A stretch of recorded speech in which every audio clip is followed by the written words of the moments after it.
Hello and welcome back to the final game of Group Stage 1 here at the DreamHack Summer 2013 StarCraft 2 tournament. It is going to be a TVT. How pumped are you? I'm quite pumped. I think this is. I know. That's why a good I match. asked. That's why I asked. You're clever. I know you like Terran. It's a Terran versus Terran mirror. It's a calculated guess. You've already figured me out. There's no more secrets. What are you expecting from this series? Especially because I know, you know Bunny, you know LucifroN, you know these guys. What do you want to see? What do you expect to see? Honestly, I wouldn't be surprised if both of these guys went for some crazy Hellbat aggression.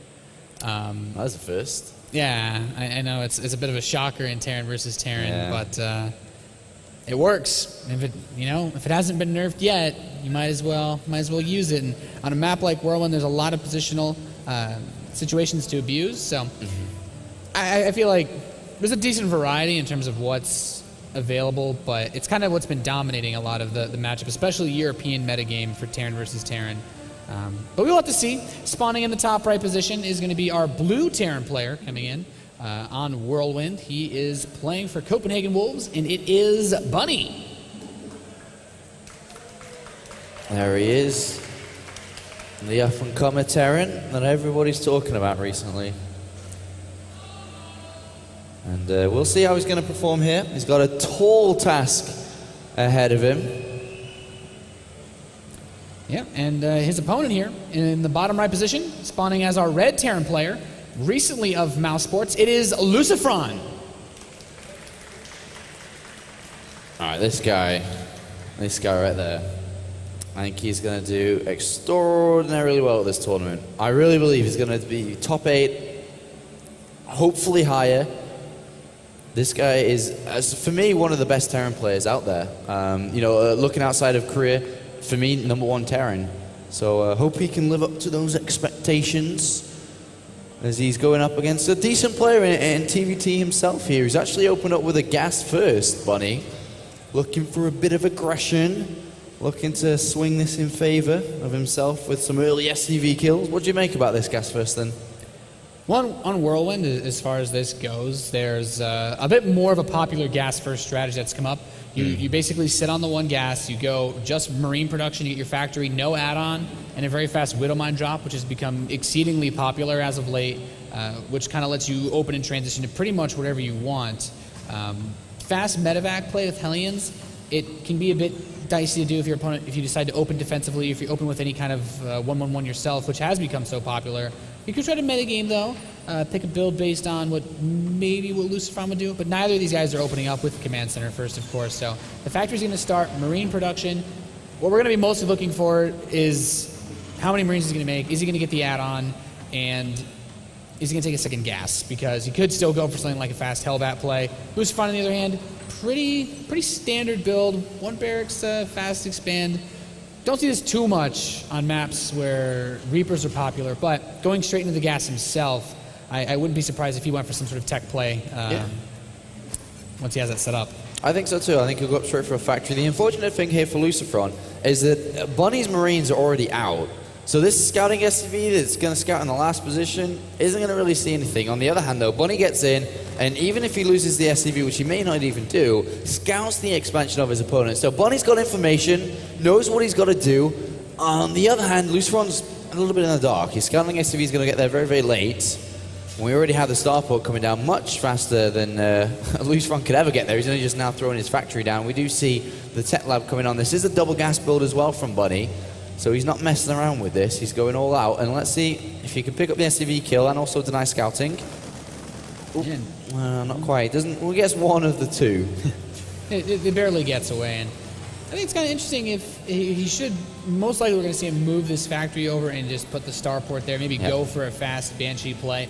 It's something that's mostly fallen out of style, I think, one of the less popular, because if you want to defend against Widow Mines, you usually build missile turrets. If you want to stop Hellbat drops, a missile turret can really help keep and zone away a medevac. So I feel like it's a bit of a ballsy play to go for the Banshees in Terran versus Terran these days. But Bunny, that could be precisely why he's doing it. LucifroN might not anticipate it. There are other ways that you try to cut corners and cut the engineering bay. Okay, well, I'll play with Hellions, I'll play with a Viking, and then you can kind of dance a bit more with the Banshee. But as far as LucifroN's build, we do have the armory coming up in the starport. This is about as much as I expected from him. Hellbat drops are kind of the staple of really most Terran versus Terran these days. Unfortunately for LucifroN, he still has no idea what he's playing against here.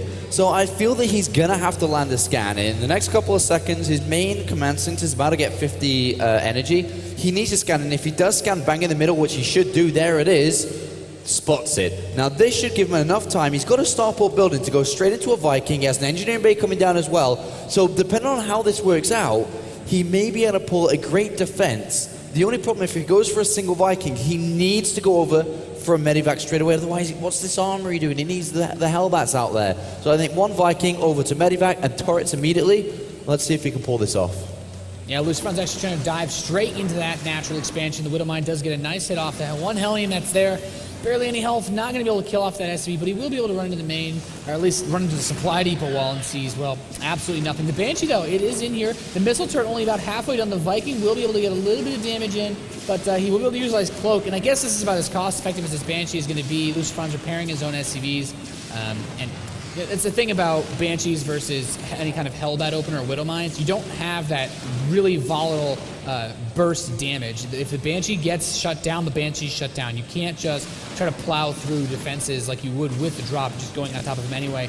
Although, doing a great job of forcing the scan, attacking this reactor, I feel this is a pretty solid way to make the most of the investment that Bunny's put into this Banshee.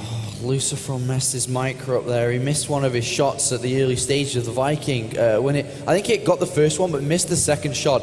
And now his second Banshee's arrived into the main base. He's really messed that up there. He's chasing the Banshee down, the other one, in aid of bringing it down, which he actually does do. But this other Banshee that's made it into the main base is, picked off quite a few SCV kills here. And LucifroN's dropped to 25 to 31, and now we have Bunny about to get his own orbital command. The thing is, though, that LucifroN has Hellbats. If he can get into the right position and land these in the right place, or look at that defense in the main base, there's a bunker, there's Marines everywhere. Yeah, this is a really solid setup. He also has the Vikings, so that medevac, he can't do anything with it. He has to evacuate.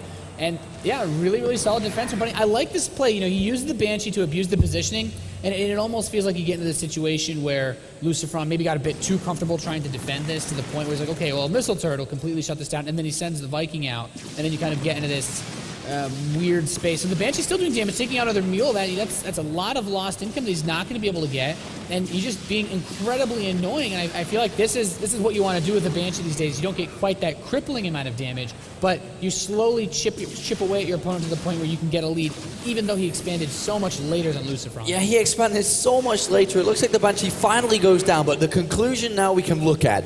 3 SCV lead for Bunny. He expanded much earlier, much later than his opponent, but now he's in the lead. He has an army lead as well, and a production lead. Look, he has 3 barracks down already. So this has worked out beautifully for Bunny, and I can't believe that with opening up with such a late expansion and double gas so early, he really needed to do the damage necessary, and more importantly on top of that, not take damage from LucifroN's Hellbats. He achieved both, and with that being said and done, has achieved a 20 supply lead over his opponent. That simple, that easy. And I think another really important thing to mention about what you said there is he's already had this barracks infrastructure. He has the add-ons going. LucifroN just about to finish his second and third factory. He hasn't had that tech coming out. And with the stim, you can do quite a bit of damage versus Hellbat straight up as far as defense goes. He could try to go for something like a fast drop play. He already has the siege tanks out. And considering that LucifroN wants to go for mech, he's going to have a very immobile army. Running with another Hellbat drop, this Viking should be able to tag it, but it is going to take a pretty quick response. Keep in mind, though, if this Hellbat drop gets in here and does a decent amount of damage, LucifroN's by all means very capable of pulling ahead very fast. And here he goes in this mineral line. There's still that bunker there, though, to help deal with this. Oh, look at this SCVs all going down here, and he's brought down quite a few already here. These 2 Hellbats. I'm trying to click them as much as I can here. They've got 3 on 1, and didn't quite get the other one, but he's killed quite a few there. And that's quite a good hit. He does drop off and come down. But let's look at the SCV count once again. 44 now for LucifroN, 46 for LucifroN, 43. Oh, 48. Good gosh. He's climbing up quite fast, isn't he? Yeah. Well, I mean, Bunny's managed to kill off about 13 workers this game. He's lost 7 himself. And as far as the game situation looks, we do have the 3rd command center for LucifroN. I think we should have one finishing up very shortly for Bunny. And Bunny going into double engineering bay, one of the things that's going to make playing Bio vs. Mech a little bit more difficult is those upgrades are so important. You have to make sure that you get your investment into them. But having the infrastructure set up, he's in a pretty comfortable spot. And I like that he's going out here. He's starting to press out. He has a very large tank count. Even though LucifroN is the meching player this game, how many tanks does he have? Only 1 right now, Apollo. LucifroN has that 1 tank, as you say. If that gets sniped, a scan should go down. He should see it. If that gets sniped, there's only going to be Hellbats. He's going to go straight forward here, and the tanks behind should siege up as well for Bunny. And, well, the Hellbat's getting closer. You might as well stay on siege at this point, but Bunny breaks through, and now the SUVs are coming off. Oh, looks like Bunny's going to be able to break this natural. And I think we're starting to see a little bit here, this very nice attack time. He might have even been able to push into that siege tank, but he wants to play as conservatively as he can. He doesn't want to try to charge straight up that ramp. He has the 2 command centers here, a lot of SUVs that he can poke away at. We are going to have a quick pause, and unfortunately, pretty terrible place there. It looks like his mouse is bugging out, so hold on 1 second. Looks like it'll be fixed straight away here by the looks of things. But yeah, wow, that's a great strike in there by Bunny, who's taking a 40 supply lead in this game. And they're back into the game they're playing already here, so we can jump immediately back in. As you can there see, the Marines bringing down supply depots, both the command centers up. And LucifroN is in a difficult spot. Yeah, and even if he doesn't kill anything else for the rest of this push, as long as he doesn't lose to a breakout of some kind, which is really hard to do with Mech. LucifroN, he can't just use Defender's Advantage, get out a bunch more units, and then stim down the ramp and break this. This is a tank contained in his natural, and the only way he can really bust this, he has to abuse the vision that the Vikings grant. But at this point, I think Bunny realizes, I've got 3 orbitals, I just save my energy to scan, and he can't do damage, but we do see LucifroN starting to get a bit of a better tank position. He is going to be able to start sniping these off from Bunny, but he's denying so much mining time. He's denying so much. He's got his 3rd command center down, Bunny has, that is, and, a great spread from him as well. To be honest, he can even run in, sprint off, and pick a couple of these tanks with just a few units as he does. Like, one goes down, the next one goes down as well. LucifroN's in checkmate here. I don't see how he can break through this. He doesn't have any medivacs. It's not like he can drop on top of this army with Hellbats or something. He's going to have to try and move down with SCVs, and I doubt it will even work. Yeah, it's a very difficult position to be in, especially considering that to build the tanks that he needs to break out of this, he needs the gas. He's on 1 base of gas, even worse than the mineral count. He's just going to try to land the orbital command and maybe just go for it. He has a decent number of Hellbats inside of that main base, but like you said, we even have the concave of the siege tanks and the bio. As soon as he steps in here, there's going to be almost a full surround, and LucifroN may eventually be able to break through this, but he's going to have lost quite a bit. Look at the supply, 88 to 142. Bunny, he could not have picked a better timing to try to lay this siege down, and he still has a bunker at each base in case LucifroN tries to go for some sort of counter Hellbat drop. Yeah, to be honest, if only Bunny had a couple of medivacs, so he could have dropped in the main base and done quite nicely, but LucifroN does break out. And it did take him a while, and he is mining back on 2 bases, but Bunny behind that 3 bases has quite a large income difference, as you can see in the bottom right here, as the income shows almost double here, 1,900 to 13. Obviously, LucifroN's going up a bit now, as he's taken that natural, but wow, did we see Bunny open up beautifully in this game from the very start, from his double gas opening into, dealing out the damage, defending it, into using the advantage, that production he got. And he's winning against LucifroN at this point. Yeah, and, winning indeed. We actually have him adding on 2 more starports. He's getting an armory. He could be looking to go into something like just getting the air superiority lead, get a lot of Vikings, maybe use some Banshees to harass. I don't quite know if he wants to go for battle cruisers this quickly, although I guess anything could happen. But the vehicle plating is upgrading now for LucifroN. He has the +1 attack, which is important, being able to 3-shot his opponent's siege tanks. But there's so many Marines, there's so many Marauders here. As soon as he tries to move out and get that 3rd, split the bio, stim in, kite versus the Hellbats, and I don't know, this is going to be a pretty rough base to take for LucifroN, but this is a very key moment right now. He could even just bypass this and try to run to the natural. He's going to get straight on top of these siege tanks. The Hellbats are coming in, but as I said, that bio is starting to split quite well. The Vikings trying to take away at these medevac, but the Marauders stutter stepping forward into the siege tanks. Once these are all gone, that's pretty much the brunt of LucifroN's army. It's just these Hellbats that don't do the bonus damage to these Marauders, and he's in quite a fine position, up 137 supply to 85, and now he's going to be able to force this command center to lift off. Yeah, and he's got 2-2 on the way. He's actually got a fusion core coming down as well. At this point, you know, when you're playing Bio versus Mech, there's always that opportunity to really stretch your advantage and get a fusion core down, get additional starports down, and go over to battlecruisers. He's got his additional starports down, a couple of tech labs over there, and we're going to start to see some battlecruisers come in. LucifroN is stretched for money. He needs to start mining gas from this third base. He needs to actually make a bunch of units. There's no way he could afford to deal with battlecruisers at this point. So that's what Bunny's looking to do at this stage of the game. But look at it. Is LucifroN even going to make it past the next couple of minutes? Another wave comes in. This one single tank on the high ground, that's all there is to defend. That's not enough. Yeah, and that's going to be GG from LucifroN. Bunny, our Copenhagen Wolves Terran player, taking game number 1 in this best of 3. He does indeed, and he's looking great there. A lot of people expecting, myself included, LucifroN to clean this up 2-0, move on to day 2. But Bunny's standing strong here, quite late on. I think it's midnight, 12:30. I don't know what time it is now, but Bunny is looking great. And he's shown that not just here today, but elsewhere, you know, getting back into Premier League, beating the players he beat to get back in there. Nerves have affected him, but there, he looked great. Yeah, and I think it's also important to mention that even in his WCS run, he's taken out such players as he 2-0'd Koss, a player that goes for a very macro-y style, and you have that kind of that ability to take the longer games in Terran versus Terran. He doesn't rely on the aggression to win in the game. In this game, it certainly secured him an advantage, or at least evening it out from the fast expand that LucifroN went for, but Bunny definitely showing everyone here he means business. He means business, and he's definitely showing it. I mean, if he has a good run here, well, that would be absolutely amazing for him. I remember actually casting him in the Denmark Nationals last year in 2012 for WCS. He finished in 3rd place, I think. And back then, we kind of saw who he was, but he wasn't really anything special. But now, with the WCS of this year, now performing at this DreamHack quite well, being able to take map number 1 against LucifroN, you know, he's a name to start to remember. It's a name that you guys are going to start to get and see a lot more often, especially if he's able to close this up 2-0 versus LucifroN, which I'm sure we'll find out in a couple of moments' time here. The next map, Belshir Vestige.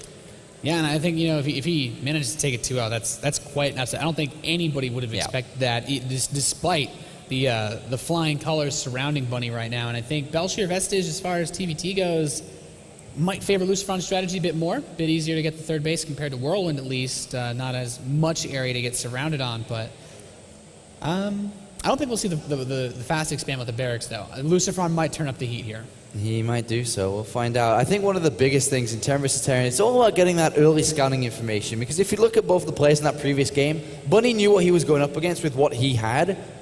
LucifroN knew what he had, but knew no idea what he was actually going up against. I think that made a big difference. So we'll see what happens as we get ready to load into Belshir Vestige. Can LucifroN draw it up, or is Bunny going to stamp a 2-0 on such a fantastic player like Lucy? Yeah, and well, we are going to have to see spawning in the bottom right position of the map that is Belshir Vestige. We have our red Terran player took quite a bit of damage from those Banshees that he scouted, and I feel like that was one of the things that kind of snowballed that game. It is Mouse Sports' LucifroN.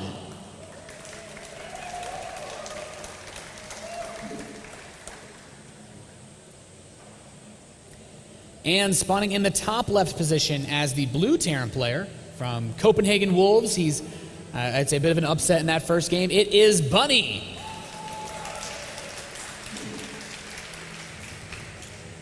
Yeah, we really are starting to see more of him over these last couple of months. Played in Premier League, the opening day of Premier League, actually. 4GG, Sase, Slivko was his group, the opening day of WCS. Unfortunately, didn't quite make it through, finishing in 3rd place within his group.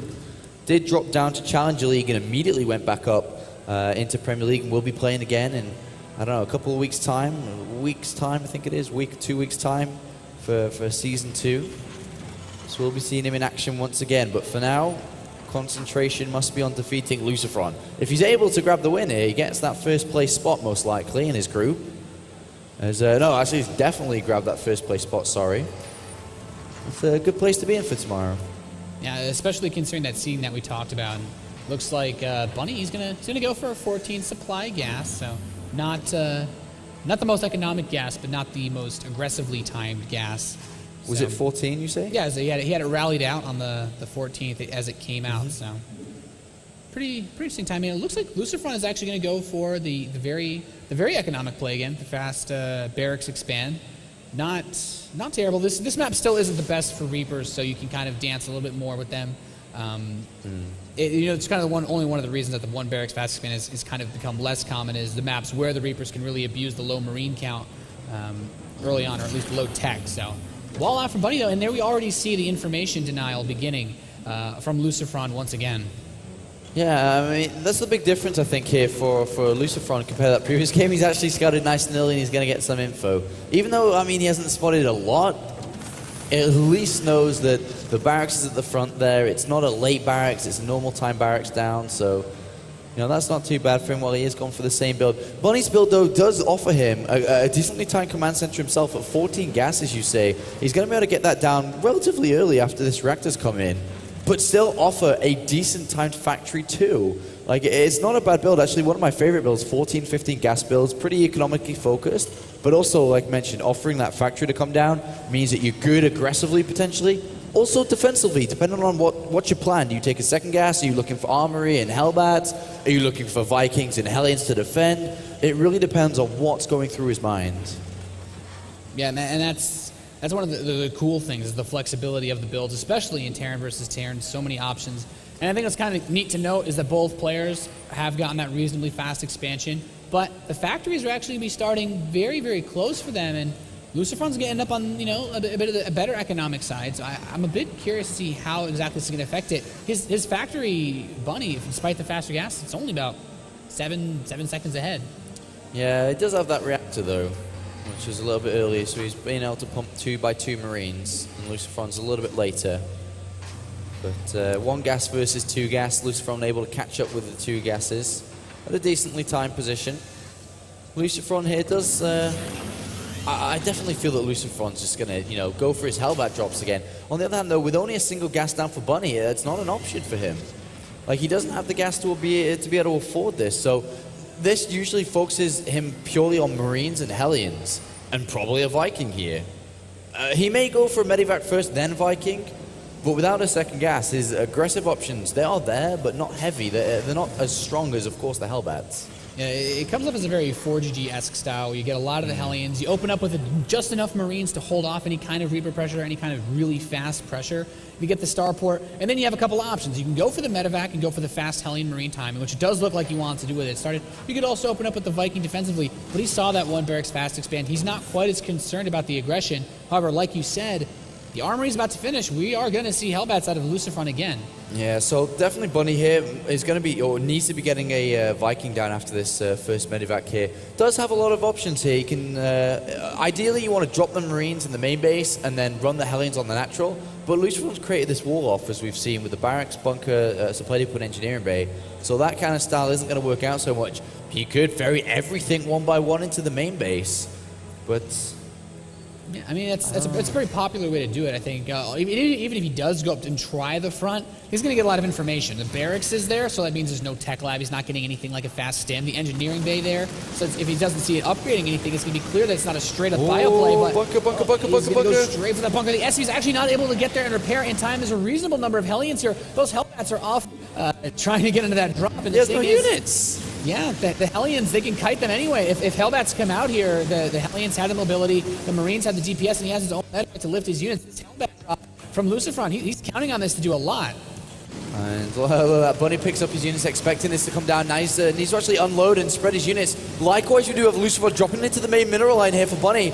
A furious game here by both players. Neither of them taking massive damage yet, but I think that's only just about a start as the SCVs get evacuated down here. And this could be big. Yeah, Bunny has that signature bunker that we saw at all of his bases last game. The problem is there's nothing inside of it. The Viking is here, though. We will be able to clear up the medevac at the very least, so his Marines are going to become a bit more powerful. That siege tank as well that he has. He won't be able to micro around it, and at the same time, basically throwing all of his Hellbats into a drop to try to stop the attack in his natural. There's still a couple of units available, though. The Hellbats still running around in the natural of Bunny, but... like you said, this has been a crazy amount of aggression, but neither player was really able to to kill the other one. I mean, they're both on very similar SCV counts at the moment, 34 to 32. So very, very similar. LucifroN does have this +1 attack, and he does have 4 Hellbats on the way. And let's see if Bunny can defend this. He did get a Viking, or 2 Vikings out. And he's making his way across. And the Vikings are going to be important for stopping the drops if he can catch them out there. But the current positioning, if they're in your main base, then it's already too late. The Hellbats can already be unloaded. And, well, here LucifroN comes. The really nice thing, though, is he has the Siege Tank here. He has the Marines. He's going to drop right on top of the Marines. And the Hellbats can actually fight head-to-head with the Siege Tank in this scenario. He can't take this fight. You might want to just peel the rest of them off, and he will, into that mineral line. The Vikings are going to have to land for Bunny, and LucifroN is now starting to get himself in a bit of a more comfortable position by putting this pressure on. Killing the tank would be nice, but he's going to settle for pretty much anything that he can, and more lost mining time in the main base of Bunny. And even the natural, too, here. Just a lot of damage across little different angles here. These 2 Hellbats just walked across the map here to get to the SCV line, and unfortunately for Bunny, dropping down to 27 SCVs. LucifroN sitting on his high horse here at 48. These SCVs trying to run for their lives as the tank tries to help defend it. But yes, oh, look at that. Ouch. No, guys, you are not getting back to work. That's one of those moments when you feel clever, like, okay, I split my SCVs off to the side, just going to go around and find their way home, and then the other guy's just waiting at the exit. Said, no, we covered all the doors, you're not getting away. And behind this, he's going to add 4 more factories on. He's going to go straight into that mech that LucifroN does favor quite heavily in this matchup. 3rd Command Center's ready. And with this kind of economic edge, I don't think we even have a 3rd CC for Bunny. This is going to be very difficult to deal with. Almost impossible. At this point, LucifroN picks up Hellbats and drops it on these Marines and these 2 tanks. And there's not too much he can do, in all honesty. This is really, really difficult. He may be able to siege up and get a bit of position, but with the amount of medivacs that, he could produce at this point, he has 2 on the map already, 1 aggressively, 1 defensively. We'll see. Bunny's going to attempt it, see if he can break through one of those tanks, just 1 fire shot away. At the same time, this Hellbat drop is approaching the natural. And the Vikings actually managed to take out the barracks, but Army already had this factory infrastructure intact, not as big of a deal. Pulling SCVs to fight Hellbats, that is a dangerous game. He will be able to hold the attack off for now, but Bunny, he's doing everything that he can. He's basically trying to use the fact that his opponent, LucifroN, did go for so many drops that he doesn't have his tanks out as fast as Bunny did. And trying to just get a tech lead even though he's behind economically. Though the worker count, like we mentioned earlier, still plays a big factor. It's still 55 SCVs to 24. Bunny has not been able to recover the way that he would have wanted to. The Marines are doing damage, but they don't have stamp. They don't have medivacs. They don't have combat shield. They're just a bunch of naked Marines trying to just make anything happen. And while this is some good pressure at the 3rd base, this is absolutely nothing like the contain that we saw in the first game. Yeah, in all honesty, he's not really doing anything here to LucifroN. LucifroN's got 3 command centers, he's got a lot of units, he's going to attack out and kill these units. Look, they're all low health. Even SCVs come in to take a couple of kills. The tanks fall down, and these Marines, absolutely no chance versus these Hellbats. So they're going to have to run back, and LucifroN maintains his 30-ish supply lead, 3 command centers, a bunch of factories. He's got everything at this point. The only thing he doesn't have is that +2 attack from that armory, which I'm sure he'll want to do eventually once he starts to settle down here. But pretty good play from LucifroN, looking to draw this series up. Of course, Bunny currently leading in this best of 3, but just to keep in mind, I looked at some results just now. Bunny did lose his first game in this group stage versus a player from Czech Republic, if I'm not mistaken, Harpner, 0-2. So Bunny, if loses this series, is eliminated from the tournament. He actually needs to beat LucifroN here. That's quite big. Very big. I mean, there are 3-way ties, I suppose, that still could keep Bunny in this. But in his mind, this is a win. He needs to win this. Yeah, and like you said, this is, of all the players that you would have to beat, I think LucifroN might be one of the last guys in this tournament that you want someone to say, beat him or you're out.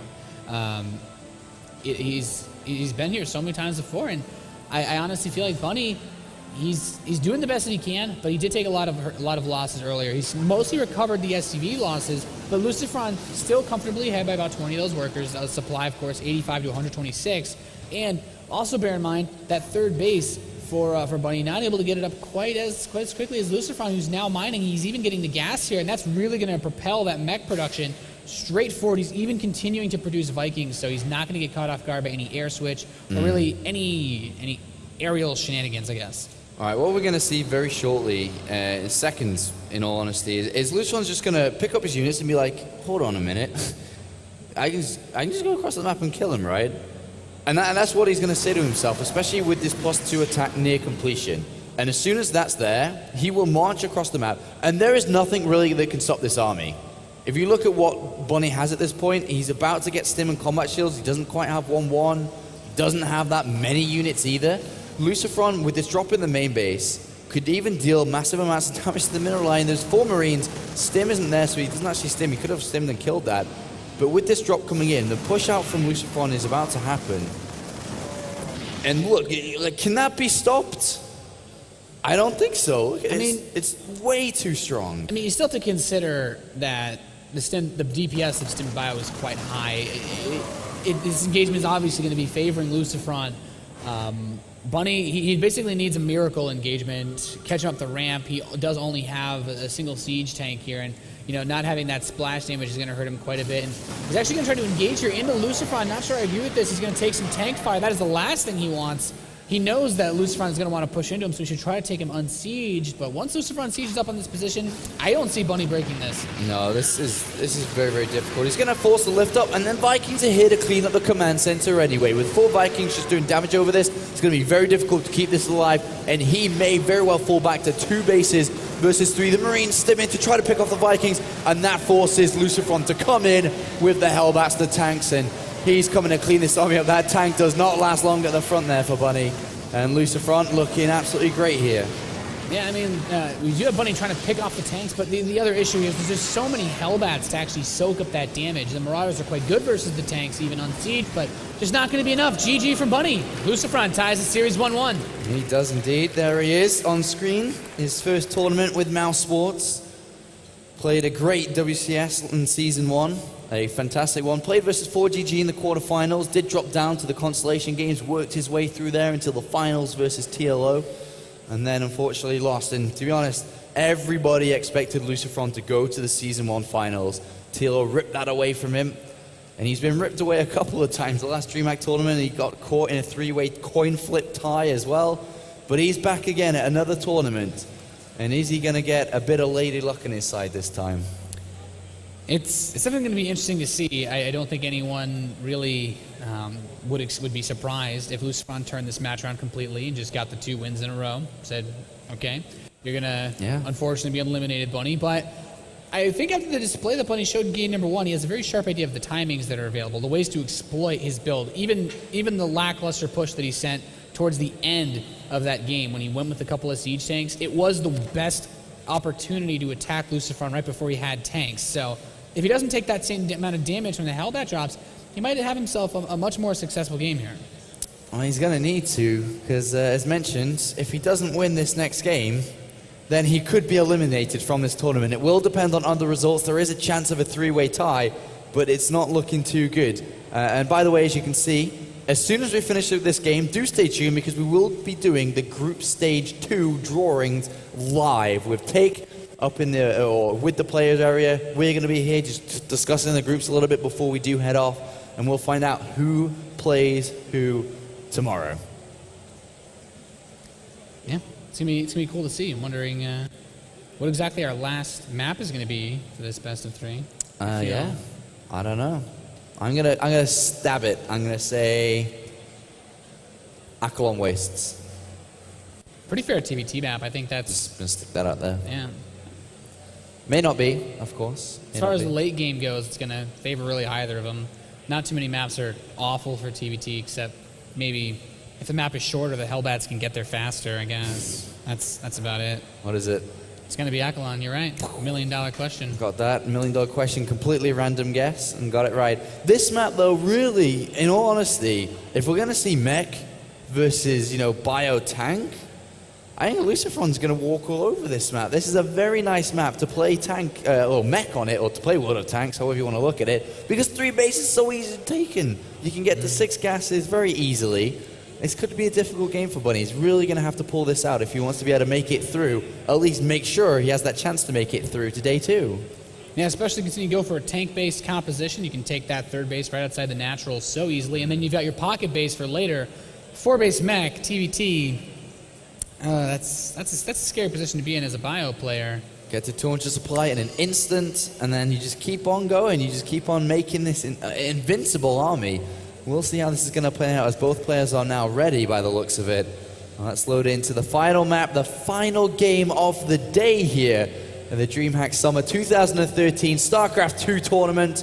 We started off with 128 players this morning, and we're about to go down to 64. Yeah, it's been quite a run, and well, they've reached the end of the road, at least for the first day, spawning in the bottom right position as the red Terran player who managed to even things up here in game number 2. Coming in for Mouse Sports, it is LucifroN.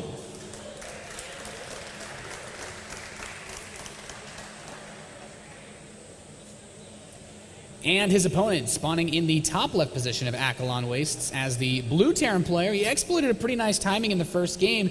Can he take this match home? If he loses this game, he's out. It is Copenhagen Wolves Bunny.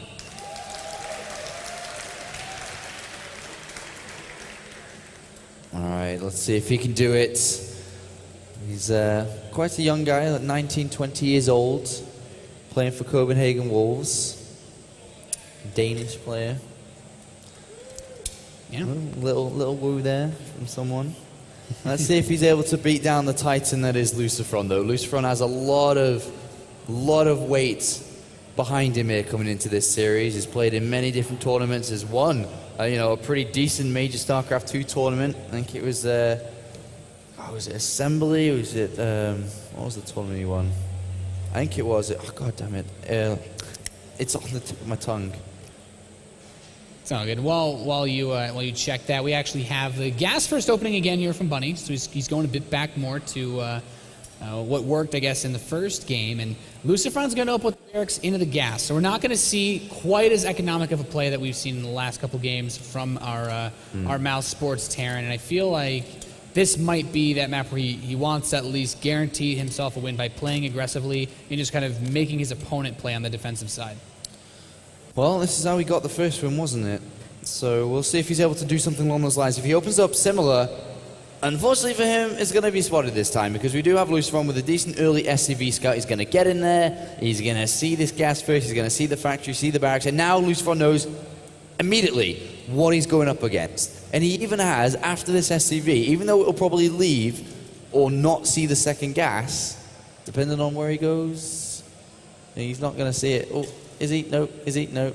Okay, so he's probably not going to see the second gas, but the Reaper follow-up probably will. He'll probably see exactly what's going on. Yeah, and that's very important. He's been able to spot that this reactor is being built as well, so it's okay. It's a Marine Hellion build. It's not going to be the Banshee play that we saw in the first game of this series, so he can already rule that out. And then, of course, the Reaper can try to do a bit of poking, only building that one Marine. And look at this, though, an SCV coming out with the Reaper and a Marine here. LucifroN's identified his opponent's build very smartly here, so if you go for this build, it's usually one Marine, god damn it, one Marine, straight over to a reactor here.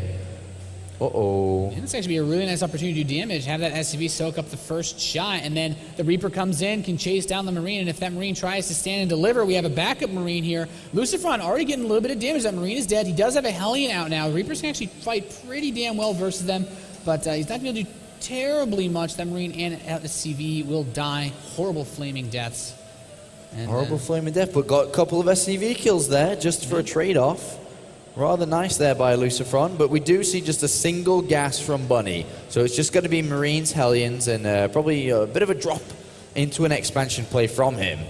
But on the other hand, LucifroN set up, pretty decently, right? Yeah, I mean, he's got that command center about to finish up. He's looking solid enough.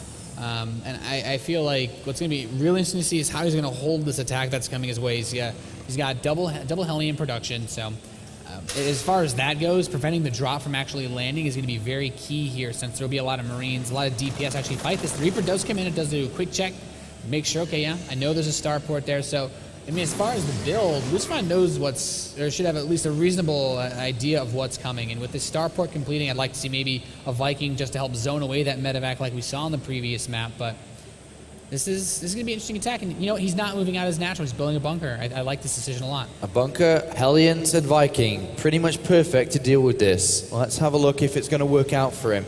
Does not. Oh, no, look at that. He moves his Hellions down. at the same time that we're about to see everything evacuated, or dropped into the main base, should I say. A disastrous anti-timing here for LucifroN. He has no idea about this either. Doesn't quite spot it, I don't think. Sees one Marine, sees that. It was too late. These Hellions are on the other side of the map. They need to get back into the main base immediately. Yeah, and the 4 Hellions are here now trying to help hold against this, but those SCVs are so lined up. Apollo, he's trying to send them back to mining. And he's taking some considerable damage here, but he hasn't quite lost them yet. A lot of the SCVs are in the orange, but the total number of workers sort of close. Now starting to dip a little bit towards the favor of Bunny. Pretty good there, pretty good. He's knocked LucifroN down to 16 SCVs. He's up to 24 himself. He has a command center coming down. I'd call that attack a success. Yeah, definitely a nice bit of damage. 14 total to 24. This is pretty significant. And if you look at the number of units, though, that LucifroN has, he's going to try to go on the counteroffensive. He has a lot of Hellions. The only problem is he doesn't have that medevac. He doesn't have anything to bypass this wall. And Bunny, he's like, okay, well, I'm going to build a bunker. He already has a siege tank out. Two things are going to do quite well versus the Hellions. And I feel like this is a pretty smart way to play for our Copenhagen Wolves Terran player. Yeah, as soon as he gets his Marines in there, it's pretty much untouchable.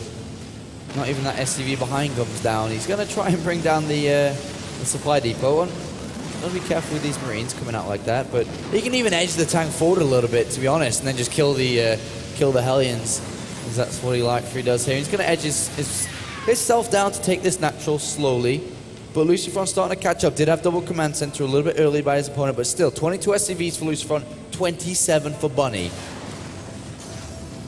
Yeah, I mean, he's catching up quite significantly, of course. He did have that command center a bit earlier. And we actually have double Hellbat production as well as double medevac production, Apollo. So LucifroN, he is sticking to his guns. And, well, not really guns, more like flamethrowers.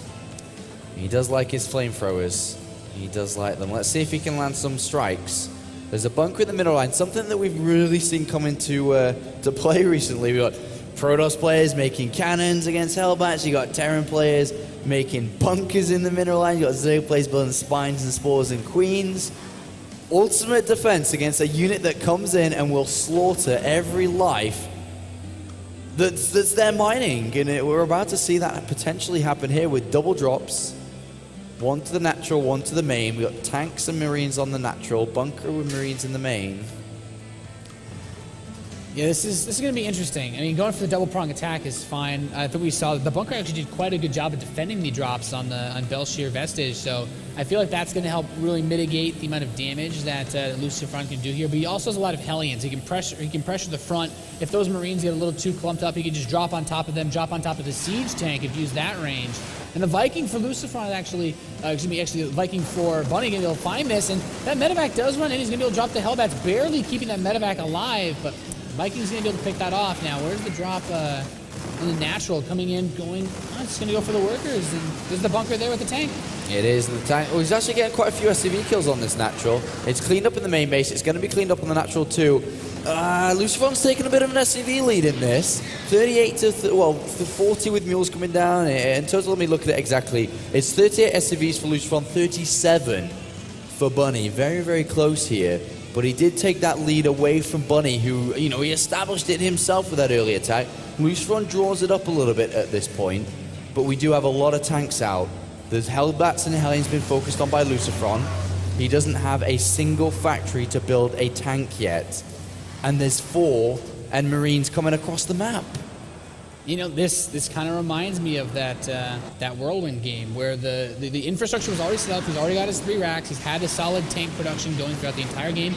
And as he's pushing, that's when the factories are finishing. He's actually pushed LucifroN every single time as the factories are finishing. Great game sense to know when he's going to have this infrastructure set up. And this is the ultimate time to push. As long as he doesn't lose too many of those Marines to the point where another, a Hellbat counter drop can be an issue.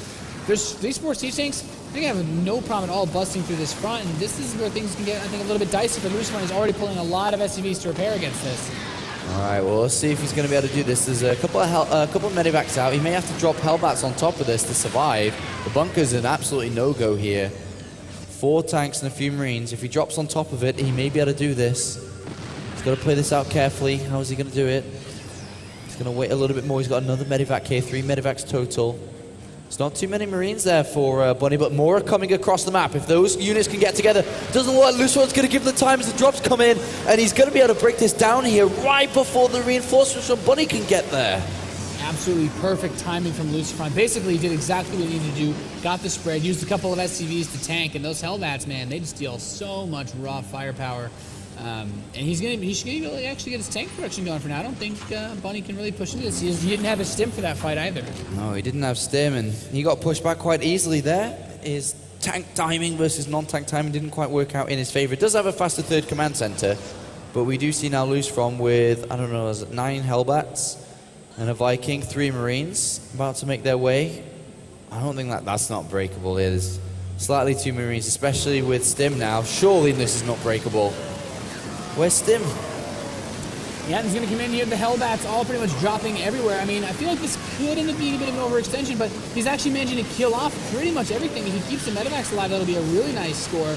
The Vikings did, of course, and, well, LucifroN, he traded a reasonable bit, but supply is still very close, worker count still very close, and most importantly, like you said, is that third base that Bunny does have available to him. Yeah, Bunny defended it, but I really think he missed stim. Like, if he stimmed as soon as the units came down, he's got actually 7 workers in that left geyser as well. That's not too ideal in the main base, is it? But, yeah, I definitely felt if he stimmed, he would have been able to clean that up a little bit easier than he did. But no matter what, we do have another drop coming in. Just a single Marine in that bunker. Only a few SCVs in that main mirror line, but any SCV kill's a good kill. Yeah, and he's getting right on top of those SCVs as we speak. A good number of kills. LucifroN putting himself about 12 or so workers ahead of Bunny, so not anything crazy, but he's also denying that mining in the main base. More barracks are going to complete. LucifroN, he also doesn't need to scout because he has all the information available right in front of him. It's a little bit weird. He killed his own supply depot. LucifroN, though, I mean, trading off 200 minerals each time he drops this. I mean, I guess you can push it up to 300 if you include the medevac, but he's doing a lot of damage here. Not so much in the main base with the... Oh, actually, he got a lot of kills on the Marines there. And he's getting his way into the mirror line just a little bit. But more importantly, there's another one making its way to the natural. This one does have that bunker down. But LucifroN has got a 10 SCV lead and still an army lead as well. Yeah, I mean, he's doing very well for himself so far. This has been pretty back and forth game as far as this aggression goes. LucifroN's kind of been abated for now. He does have that nice tank force, though. He has a good number of Hellbats. Bunny, I feel like he's in a much better spot compared to the last game as far as being able to stop a big attack from LucifroN. He's had that third base now a little bit longer than him, and he only really needs the minerals, so it's kind of like a plug and play. You just drop the command center, drop your mules, and you've got economy for days to produce that bio. Ooh, he's going to get a couple of SCV kills in, not as much as he hoped for. Actually, I don't think he really got too many at all, but he does get out there. I mean, if we look at the upgrades, we have double engineering base, down and upgrading currently for Bunny. He's going to be in pretty good shape if, gets the armory down at a good time, goes over to 2-2. Defensively, both of them set up pretty good. I don't think LucifroN's going to be broken anytime soon, and Bunny's doing pretty good. He's not taking too much damage from these drops anymore. Yeah, and I think that's great Viking placement, great Viking control. And I mean, at what point, though, is Bunny going to be able to do much about this army, though? Because, like you said, Akalon Waste, it's a map where this is easy. He can park those tanks there for decades, and he can just turtle up for some intense late-game mech action. I mean, that's kind of the strategy from the Terran players playing mech, is you just keep dropping, you make sure you don't get dropped, which is why we've seen Turret add on a 4th command center, which I'm pretty sure we'll see soon from LucifroN, and take his 4th, and then the game, starts to spiral heavily in his favor. But at this point, he's about to reach +1 attack. He has a lot of units here, a lot of Hellbats. Let's have a look at the medevac counts at 3 for Bunny. 50 Marauders, 29 Marines. 1-1's now done for him. Where's he going with these units? LucifroN does scan ahead of time. But can't lose those medevacs. This is the only 3 he's got. Yeah, it's definitely going to be a bit of a precarious position for him. And these tanks are moving out, and it does look like Bunny wants to go for the big counterattack. While LucifroN's army is out, he's going to siege up these 2 tanks at home. There are some Hellbats here, but is LucifroN going to actually have enough to stop all of Bunny's units? He's loaded up some of these Hellbats into the medevacs, and LucifroN's actually taken quite a bit of damage here in this main base. Bunny, he already has tanks on the high ground. He has Marauders. If these tanks want to pressure in, the Marauders will be able to use that stim, do so much damage. And these units that could have got up there are just going to die here. He does scan at the last minute. 2 Marauders do make their way through, but look how many units LucifroN has up here. Remember, Bunny lost his first game in his group stage, and now he is facing a lot of mech units. There's Hellbats, there's tanks. Bunny could be knocked down to 0-2 in his group, facing elimination. Maybe somehow a 3-way tie could happen, but At this point, LucifroN is pretty much controlling this game. He's got his opponent's third base. He's got siege tanks raining fire onto the ramp, connecting the main to the natural, and even further extending that lead with these tanks. Bunny is in so much trouble here. Yeah, LucifroN's up 155 supply to sub 100, and the upgrades not really going to be able to give him any kind of edge here. And the problem is, he can't do what LucifroN did in the last game. That just pull the SCV. He can't just pull SCVs, try to hold off any kind of fast tank push that he did earlier on this map, because there's Hellbats. Yeah. So the army being partitioned off here by the location of these siege tanks is basically saying, yeah, whatever you have, you get to throw at me all at once. And the siege tanks are so well spread, he's gonna have to step for days into that. And I don't think he's gonna be able to take out this contain. Not with these reinforcements coming in. GG. LucifroN picks up the win, 2-1. And he makes sure he goes through first place in his group. He's not messing around, dropping game number 1 versus Bunny to come back to 2-1. Now Bunny is in a very, very difficult situation. Almost unrecoverable, unfortunately. Despite how well he played, he could be facing elimination. There's that one hope. As you can see, LucifroN's like,